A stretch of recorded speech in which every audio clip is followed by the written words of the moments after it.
Want to know one of the most empty words in business today? Strategy. In so many executive meetings, it's often operational tactics that take center stage. And to be honest, when it comes to market strategy sessions, if you look around the room, many people are doing real work, like answering emails, when they should be using their high-priced brains to solve more abstract problems. Positioning, in my view, is one of the most important things we as leaders can spend our time on. But Dan, is it hard? And often, even when we do get it right, we don't spend enough time to strategize on operationalizing it. Welcome to High Intent, where we explore unfiltered lessons from the front lines of modern marketing. I'm your host, Justin Rubner. My next guest, Joel Alpert, has 3 decades of experience helping companies act with more strategy as a consultant and fractional CMO. You could call him the Chief Lightbulb of MarketPower, a consultancy that focuses on business strategy, branding, positioning, and rebranding. His passion is making sure that companies have a clear compass to guide their direction. I've served on several marketing webinars with him, and he always has bright ideas and tips on becoming more strategic. Let's do this. So Joel, welcome to High Intent. You've been consulting with companies as a fractional CMO and a marketer with MarketPower for 26 years now. The first question I'd like to ask you is, based on that experience and observation, what does positioning actually mean to you? So positioning is when a company presents itself in the marketplace and they say, this is who we are, this is what we do. It doesn't tell you all about how they're going to get there. It doesn't tell you all about their strategy. It tells you as a company are telling your audience what you want to say. This is how you should think about us. When you do that and you have a piece of their mind, a piece of their consciousness, you get a really strong opportunity to make an impact for sales, for engagement, for anything else that goes down the line. You don't have that positioning. If you've got a burst pipe, and I'm the best electrician in the world, I can't help you now. You need a plumber, baby. So the main thing is that you not only are a plumber, but you're a plumber who knows how to do their problem, right? I had a buddy just last week. The pipes burst on his street. They dug up his whole yard. They dug up his driveway. They finally found something that was wrong because they were the wrong kind of plumbers. When they send the right plumbers, it works. What do you think companies are getting wrong in their positioning efforts? The biggest concern that I have ever had from the time that I have did only direct marketing, had only branding and little strategy. Now I'm more focused on the strategy side. The biggest concern I've always had is you're not thinking it through going in. So when people start to take action, and it seems well-intentioned, I need leads, I need sales. Don't tell me about all this other stuff. Don't tell me about this strategic babble. We've done it before. We hate it. We sit in meetings, we waste our time, and it's really true. These people are not crazy. But when you're chasing your tail, wasting your time, literally some of these strategic meetings, I've sat through some where other people have been running them and I'm supposed to be a participant. And I just noticed everybody in the room is squirming and trying to sneak in, responses to their emails, and nobody really cares what's going on. And when that's the environment, that's a real problem, because strategic thinking sessions should really be engaging, should really be bringing out the best in people, should be energizing people. You and I and everybody else we work with are spending the majority of our time in our days working on stuff. You're going to tell me that I don't care about what I'm doing and I'm just going to mindlessly do it? So when you really focus, it's an upstream game. It really is. And most people don't even want to do it. Yeah, They just want to do now. they do. And that's my experience as well. And positioning strategy gets me excited, and it's hard. It's hard. You're right. The so many people want to focus on the here and now, the immediate leads, the operational problems, but talking about positioning is, I think, seen as kind of an ethereal thing It to really shouldn't be. It shouldn't be, but it's seen that way. And you're right. I'm surprised because you said, working on the positioning is hard, and it really is. And one of the reasons why I think it is hard is because people make assumptions going in and they don't have stuff defined. They just want to get it done, right? Hold on. This is a model. It's called structural tension model. I picked this up from my consultant mentor who I studied with for 13 years. Here's where I want to go. Down here is where I'm at right now. I want to resolve this tension as fast as possible. There's a difference between if my shirt doesn't disappear, or the Disappearing man. Joel. It's pretty cool. It's a lot of fun in a gym locker. But if I want to go from where I am to where I want to go, I've got to take steps to get there. And if I don't do that, then all I'm doing is resolving this tension between I'm not where I want to go and here's where I am right now. I'm just not, I just want to resolve this tension. I want to be done with this. Let's get going. Mhm. And it's the biggest mistake that companies make. Large, small, medium, it doesn't matter. Biggest mistake. They resolve this tension prematurely. You want to cultivate this. You want to be very clear about where you're going, very clear about where you are. And over time, you take the action steps you need to take it. Nowadays, I just came off a webinar a couple hours ago about lifetime value of customers. And it was, pretty decent. And it was explaining that people don't develop these relationships anymore. And it's true that the marketplace has changed. And also They don't develop up relationships. long-term relationships, like for lifetime value. I mean, I cut my teeth working for the best advertising agencies in the country doing direct marketing. That's where I started. And we had this concept called LTV, lifetime value. Uh-huh. And it's a really good idea. And it's reality. In other words, if you get a great client and you do business with them for years, they could do great for you. So, they buy your stuff, they refer you, they're loyal, they're fantastic. But that loyalty, that engagement is not sticking as much as it used to. People, flit around, they search the web, they use AI, and they find all kinds of other sources in seconds, and they jump around. They don't know what to do. That short attention span needs to be dealt with, but the best way you could deal with it is at least understand that that's what's going on in the marketplace and strategically engineer your actions so that they can take the short-term action steps that they want to take right now. The best you can do. It'll be better if you really built over time, but the best thing you can do in this fast-changing, evolving, discrepancy busting world, this discrepancy between I got to be here, but I'm really here. Okay, let's make believe that we're there. Yeah, that'll do it. Making believe is not going to help you, and lying about where you're at is not going to help you. You really just got to do the work and get there. And I'm glad you share that observation about people in positioning strategy meetings. It's my observation as well. As you said, number one, it's hard. Simplifying things is hard. And so many of us in business want to make everything complicated. We want to sell everything. And you can't, if you have 10 seconds to grab somebody's attention, you can't market and sell everything. No, so number one, it's hard. Number two is, especially with people who had been at companies for a long time, is that there are a lot of embedded assumptions.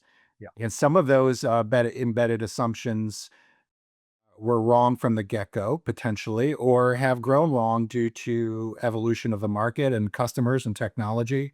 But thirdly, I like to put that blame on us, the marketers, is that whether we're outsourcing this or insourcing it, we release this brilliant positioning strategy and we don't put the effort in to figuring a way to adopt it at every customer touch point and cross-functionally to other people who should be using it.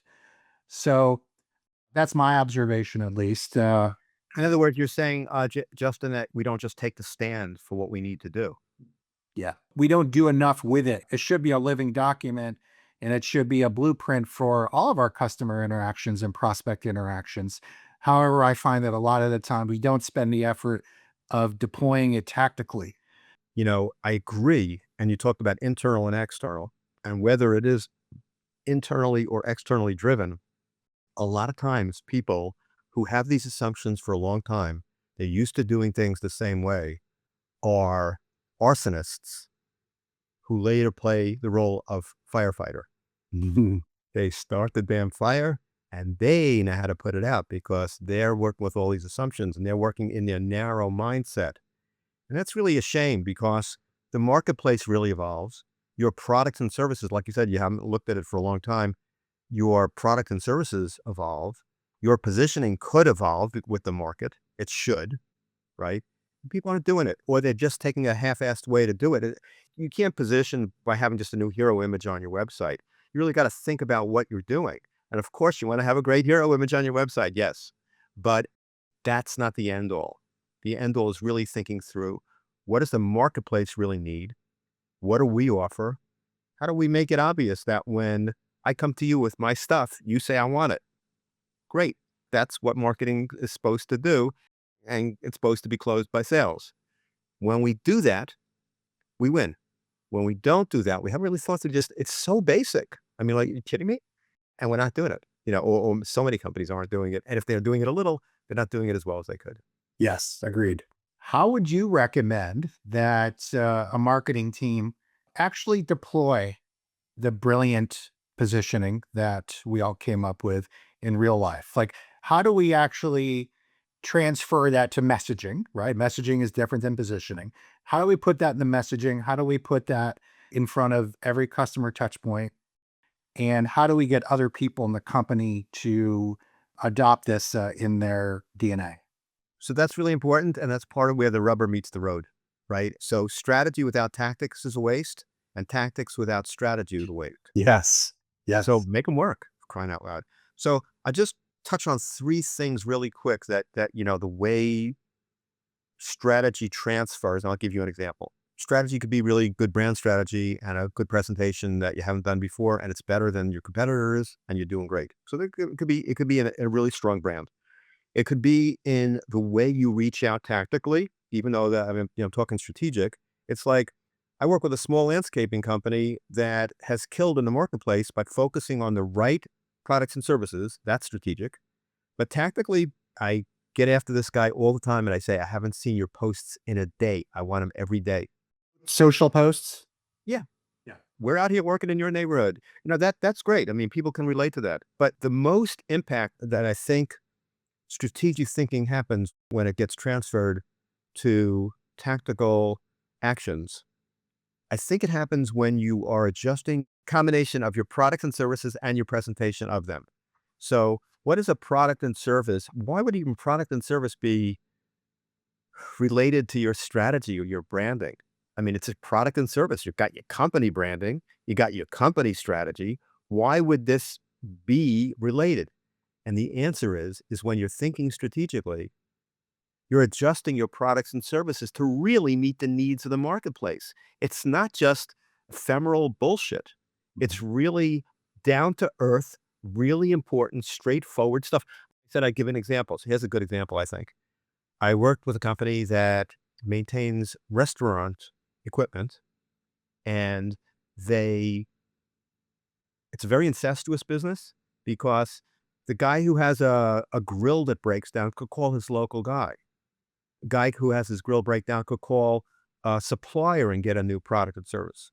So what this company does is it does everything that's related to the maintenance of all the products and services, and they manage the process.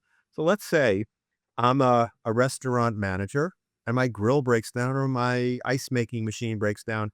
Do I fix it? Do I get a new one? What do I buy? How do I fix it? Where do I get the best deal? Is it the right product? People don't know that. Well, this company has really made their expertise that area. And now they have a range of offerings that includes how to buy the right products and services for you. Yes, it's a 15% markup, very transparent. We'll show you the bill, but we're going to give you the good service. Yes, we're going to get somebody to you as fast as possible because we've got a wider range of people to draw from than you know. Yes, we will support our service partners who may be the same people you might hire, and we'll support them with technical diagrams and information live while they're doing a repair job so that they could be more efficient. So it's that kind of level of service That's a product-oriented service that comes from a strategy of how the company is going to deal with their marketplace. And bridging the gap there is the branding that explains to people why it's better. So when you look at things holistically, find all kinds of places where your strategy transfers into tactics, into branding, into products and services, into customer service, into every area of the business, really. Most people won't do most of it most of the time. They'll do some of it some of the time, and that's better than none of it. And that's good. So you're saying that marketing strategy should help guide some product and service strategy. Yes, if Justin, you define the marketing strategy more widely, you could define it more widely or more narrowly. I don't have any problem with either one as long as we're on the same page. But I think of it as strategy, branding, marketing. So I got Yeah. my strategic stuff, my strategy, my thinking, my company direction, my marketplace, what I offer, the products and services, the branding, how I present it, and the marketing, how I get it out there. Really, it's all marketing. It's all part of marketing. It's how you get it out there. I mean, break it out further, but that's okay. And marketing really should be broader. And most people honestly they don't have the opportunity to really present it. A minute ago, I made some remark about we've got to be gutsy to, present this and shouldn't we be stronger in doing that? What if you're going to lose your job about that? Mhm. What if you got to lay low? That's too bad. It really is because if a marketer has the opportunity to do better and the company just won't get it because that's the way they've always done it, or I don't see the value of that more than what we're doing now, or whatever excuse they have, it's really too bad. It's just a missed opportunity. And this marketplace is it's obviously very competitive. That's the understatement of the day. So we have the attention span of gnats. Mhm. Goldfish have more attention span than we have. And they'll look at you for a second and then they'll go, okay, nothing going on here. We don't even have that. So if we're going to gain the attention of our audience, we really have to position well. We really have to be strategic and That could change if Goldfish had social media. Agreed. Hey, Agreed. along the same vein, what you were talking about, you're talking about marketing being all the way at the product strategy level, and I love that. I'm going to bring it down a big notch here, and I've seen this happen. Is that marketers get caught in a tactical wasteland of chasing immediate leads, and if you were to see this happening, how would you recommend that they get out of this game of chasing the tail, or as you said it before, whack-a-mole? Right. So it's really hard to get out of that pattern. I have a client who is in a very specialized type of loan business. And we were supposed to talk. We did talk in mid-January, and I said, "Okay, we're ready to you move this big rebrand ahead." And he says, "I got to put it off again, Joel. Sorry." And I go, "Why?" And he says, "I got 4,000 loans ready to close, and I've got to pay attention to a bunch of them. 4,000 loans? This is a relatively, I thought a smaller business. It's apparently bigger scope than I thought, and it's national, it's a really unusual company, and it's very hard to walk away from leads when you know they're going to go right into sales. So it's very hard to do that. It's like a drug addict pulling away from heroin, Mhm. right? It just don't happen so easy. So you're always chasing it. But I got through to this guy and I said, "Listen, dude, remember when you were in the hospital in October and you were out for 3.5 weeks and the business survived without you? You might have made some more money, but you gave it a lot of thinking and you came out of that meeting with some steps that we implemented because you were thinking, you were pulling back." Thinking and not acting. Yeah. Right. And he says, "Joel, I hate you. You give me too many good examples." Mhm. you know? And I go, "Great. Hate me. Please do." So it's sort of like, it's very hard. It really is hard, what you're saying, to not chase the leads. But as a marketer, maybe I'm not, I'm taking a stab at this, but maybe the way to do it is to show there's a correlation between the conversion rate that you have and the good branding that you have. Because if you got leads and you're just chasing them, you're using company resources. Question is, when you use your company resources, when you use your time and your effort, are you closing? Are you making them as profitable as they could be? Could you have cross-sold more to a particular prospect or client. All those things are really hard to measure independently, and very few people are doing that. Very few people are really being analytical to that level. People say, we're tracking everything. We're looking for ROI. Honestly, I look for trends that I think are really real, and I try to disregard the ones that I think are pseudo real. It looks like it's go this way. Show it to me and really make sense out of it. Then I'm happy, and then I'm willing to act. But just acting on half information without having clarified information, without understanding implications of what's going on, without seeing discrepancies in what they're saying, and just taking the information and eating it like cereal, that don't work. Let's take a look. So when you do, you really could break it out, and you can turn those tactics, those sales, those leads into something much more. Well said. You want to hear something that used to boil my blood? What's that? And I've got more mature about it, but that is a cross-functional leader coming up to your marketing team, and they hand them their brilliant strategy of entering a market or their copy for an outbound campaign or something. And they're like, here, just make it look pretty. Yeah, that's all you have to do. That's all you as a marketer know how to do. And I'm telling you, Joel, as a younger leader, that would boil my blood and my face would turn red. But I've learned that it's really my fault.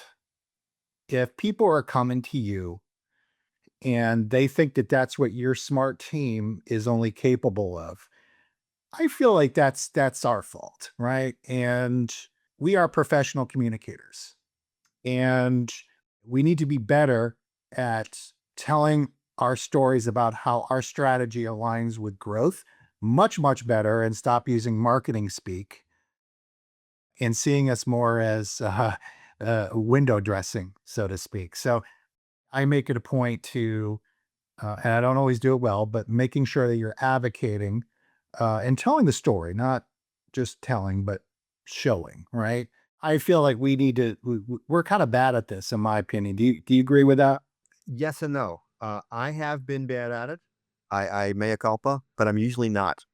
This depends on what the stakes are. Honestly, I mean, we're in business, and there's sometimes you take risks that are too high for now. And sometimes the better long-term strategy is to chip away at it, and to show people what some action results in. And maybe over time, they'll go for the bigger moves. So that's a very long-term orientation. More often than not, I'll fight like a dog, just try to make a point. I had a client, it's a small business client. They wanted to do a down and dirty rebrand, and we did a down and dirty rebrand. And she said, I want my team to work on the logo. And I go, okay. And so would you like me to provide some creative direction for it? Because, I've done that for a couple hundred logos, and make a nice logo. So she says, yes, I really want that. And I did. And she kept on sending me what the team was doing, and it went from bad to worse. Sure. Even that visual element of it was really weak.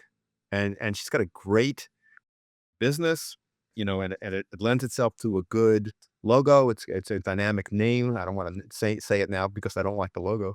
But she wound up launching a site without a logo. It's just some type. And there's no like brand identity. There's very little brand copy. She said, I just got to get it going. Let's get back to this. Well, before the summer, I'll have time. Yes. Really? Okay, great. So you're going to go and you're going to impact your best prospects with Yeah. a new website, and you're going to show them who you are, and they're going to go, yeah, okay. Yeah. You're losing all that potential equity. You're not going to get a lot of it back. Right. It's very, it's very hard to get anything back at that point. We say that, branding is your first impression, Mhm. and, and you never had the opportunity to make another first impression. Great. Mhm. So do it right. And people, again, don't have the patience. They want to unstretch that rubber band so fast. They don't want to have that difference between these 2 points. Just give it to me now. Yep. Just, you know, Revenue demands are so high nowadays. Yeah, and I understand that, and it seems like it's the right thing to think about, but give me 20% of your time in those instances, 5%. I'll take, Yeah. and let's get this ship steered in the right direction. Joel, you've said that strategy and strategic planning are not abstract. What do you mean by that? Because people have bad meetings in the past, they've disrespected. They don't understand that it does translate to those next steps, whether it's the logo, whether it's the brand positioning, whether it's your hero image and your hero image headline, or whether it's the products and services. It's really the way you present and the way you plan. So, for example, if you don't think strategically and you're going on vacation and you say, hey, listen, I'm off, we start on Sunday. Here we go. We're going on vacation. Great. And then Saturday night and Sunday morning, as you're getting ready to go, they go, what should we pack? And you go, well, yeah, beach gear, right? You go, beach gear? I thought we're going skiing. So you don't even know where you're going. Of course, it's like a silly, dramatic example, but it applies, right? So if you don't have that strategic orientation, you're not really thinking about what is it that I do now? What does it affect the next step and the next step after that? How does it affect it? And we're not thinking about that. We're only thinking about, I want to try to make this step effective. And then we're not thinking about what's the next step. Where does that lead to? Mhm. If you think strategically, you're always at that point. I'm always thinking about where's this go? And I'm living into that next step if I can. If I'm doing better and I'm a little smarter that day and I've had enough coffee, maybe I'm thinking 2 steps ahead. I've had clients, I've done response-oriented campaigns that are targeted marketing campaigns where we are asking for phone calls. We're asking for email responses. We're asking to click a link. We're asking to reply, send back a card, anything that has a response. And we weren't ready for them. Right. At one point, I visited a client You weren't ready to take the calls and to respond. to properly deal with it. Absolutely. I had that with a major, I have to keep this unnamed, but one of the biggest transportation companies in the world did this. And we had a tremendous campaign of intermodal transportation. And we sent them these high impact 3-dimensional boxes with hats in it. It was really phenomenal. And when we went to the client, to have, just a general follow up on a bunch of the campaigns we've been doing. This is when I was working at an ad agency here in town and working for them doing direct marketing. And the guy says, yeah, everything's going good. And he says, oh yeah, like here's the stack of reply cards. And here's the stack of reply cards. Tell us what's going on with that. I says, well, we got a bunch of them. Well, we had links and we had email and we had phone and we had reply cards. We had a lot of different ways they could respond. He had a stack of reply cards. His minimal, and they weren't being followed up on. He had them. Yeah. That's nice. And Mhm. do you know that his minimal contract, this marketing leader's minimal contract, I think, is $300,000. Mhm. The smallest contracts.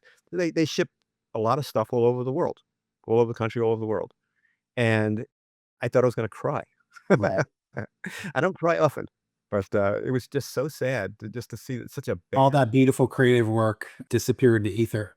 I want it to be beautiful, but I also want it to produce response. That's part of why it reduces Right. that it does disappear in the ether, and it did. All that stuff were old leads. These at that point had been 10 weeks old. That's crazy. Yeah. Let's talk for a second about the infrastructure that you believe companies of all types need before they start branding. And that's, marketing infrastructure. I've heard you mention this before. I'm guessing you don't think companies should start branding up right off the bat, but that you need some infrastructure to back some of that up. So, you certainly do, and like this example that I just gave you with the reply card or it's yet like infrastructure. I mean, it's like you're just not dealing with stuff that's coming in properly. So certainly you have to know to go there. My focus over the last number of years is not to support the heroin addicts with all the things that they need because we know how to do more with less faster than ever before. Years ago, we had something called MarTech, marketing com technology, right? And all of a sudden, you know, we could do stuff with with these digital tools that were great. And then this, fast forward again, jumping a decade or two, we have this thing that everybody's using. It's a thing called AI. And when people use those terms, we get excited and we cringe at the same time because we don't know if it's taking our jobs or supporting us to do our jobs better. We don't know if it's really giving us some great efficient ways to work, or is this just giving us a same regurgitated babble that's out there in the marketplace and hasn't really affect what we're doing? If your company is not a little different, then you're not going to be able to do any of those tactical things better. You're not going to have your infrastructure lined up to do those things better. So I tend to go back upstream whenever I can and have the support systems match what our direction can be, because otherwise you don't have a match. Of course, you have to have the back end, and you want that. Honestly, that's not my primary area of focus or expertise. So it's sort of like if you're going to tell me to convert some file into some other new kind of table that some other app is using, I'm not the guy for that. But I am the guy to help think through what should we be doing, how should we be doing it, and it's more of a strategic function. That's what Yeah. that's. Okay. Do you feel that positioning is the most important thing that marketers can do on a strategic level? Wow, I've never really thought about that question exactly like that. I think it's a close call between positioning and the product service. So I'll buy your product and service if I want it. I'll even buy it if your positioning is bad Mhm. because I want it, but I'd have to understand it. So you are denying me the opportunity to understand it well if you're not positioned well. So I look at it as gateways. My grandmother grew up on the Lower East Side of New York City, and she lived in something called a railroad flat. Mhm. And what that meant is you went from room to room to room to room, and that's how every one of these apartments were laid out, right? Yeah, yeah. It wasn't like in a big square. So I think of many of the things that we do in marketing in the same way. We've got strategy first, leads to branding. Arguably, positioning is right in there, and it is. And then marketing, and then customer support, customer service, and all the other things that you have there. So is positioning critical? Yeah. There's no question that it's critical, but I think all of it's critical. And I think that some of it is a gateway to the next step. And if you're a customer and you don't get the positioning, you're clicking somewhere else and you're going somewhere else and you're shopping and buying elsewhere. Okay. Let's get in the weeds to wrap this up on positioning. Who should be in the room? We talked about the room where half the people are checking their emails and whatnot. Who should be in this room, in your opinion? And let's take a technology company as an example. I love the question because it's something that I have fought for and believe in, and it's unpopular, but I still fight for what I think is unpopular. Who should be in the room? Yes, all your marketing executives and your strategic babble people. No, I mean, yes, for sure, yes, for sure, for sure. But I got news for you. I worked with a magazine format kind of online and offline publication that dealt with a very high tech science subject in radioactivity. And the smartest person in the room was the executive assistant to the CEO. Sure. She really understood how the company worked. Yeah. And every now and then the CEO would say, Adrian, what do you think? Yeah. And, It's and, great. and I'm like, can I? And he'd say, and she would say, and CEO. she, right. Well, smart CEO and smarter admin assistant or executive assistant, whatever she was called. So you really need to have people who are in the room who really understand the business. And you really have to have the receptivity of CEO level type people and manager and director level people to really respect those folks, because you could be in the ether from today till tomorrow. But similar to the question you asked earlier, like, how do you apply tactics? Well, you start with the strategic direction and you apply the tactics to follow the compass point that your strategy pointed you to. And then you're executing. But find out when the rubber meets the road, find out exactly where you're going with this, what problems they're having, if they're storing responses online or in a drawer, Do the salespeople understand how to actually sell it according to the branding, or do they say, "Yeah, this is the way I do it. I'm very successful at what I do, but I do it my way." Could they be more successful if they followed a brand that was established and that's what the prospect already responded to? Could that help them some? I would think so. Yeah. That's why they responded. Do we have secretaries anymore? We have virtual robots, you know. So ask my robot what it thinks. But certainly, I agree. I love that take of not just having the high powered executives in there, but if your office manager knows the market inside and out, which they may very well, they should be in that meeting. That's a great idea. Yeah. So those kinds of people, right? And often they're very disoriented when they go into that meeting. Yeah. Because they go, I've never been in the conference room before. So it's interesting. Yeah. Warehouse managers. I had a warehouse manager once that was really actually, I think, smarter than the full-time marketing person.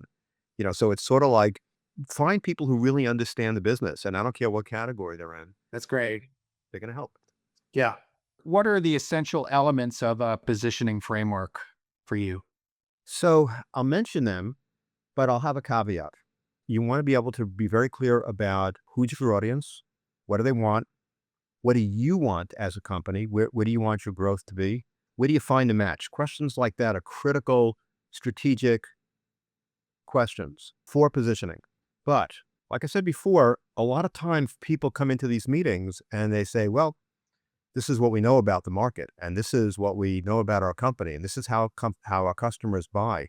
And they're using assumptions that might be 10 years old. They also might be 2 years old, and that might be too old, right? So what's going on in the world, in the marketplace with your products and services? So if you're really thinking, you're going to clarify all information. You're going to ask questions about discrepancy. You could say, I've got a sales problem and you're the marketer. So you say, I can help. I'll put out more social media. We'll do email. We'll launch the Goodyear blimp. That's great. Except that, what are you trying to promote? What are you trying to sell? So I worked for one company about maybe 7, 8 years ago that had this crazy situation. They were very, very siloed. The departments were really separate, a medium-sized technology company. And they did not understand themselves that they wanted to sell the initial offering of the software at a lower price so that they can gain more customers. They didn't understand that because the place where they really made the money was the back end service. Mhm. So they're trying to get as much money as they can from the software. They're cutting off people. They're more expensive than other similar services, and nobody sees the difference about why they should pay more.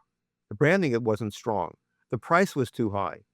Lower your price, get your branding, get those people in, and sell them the service where you make 5 times the money of the software. Those service contracts were worth more.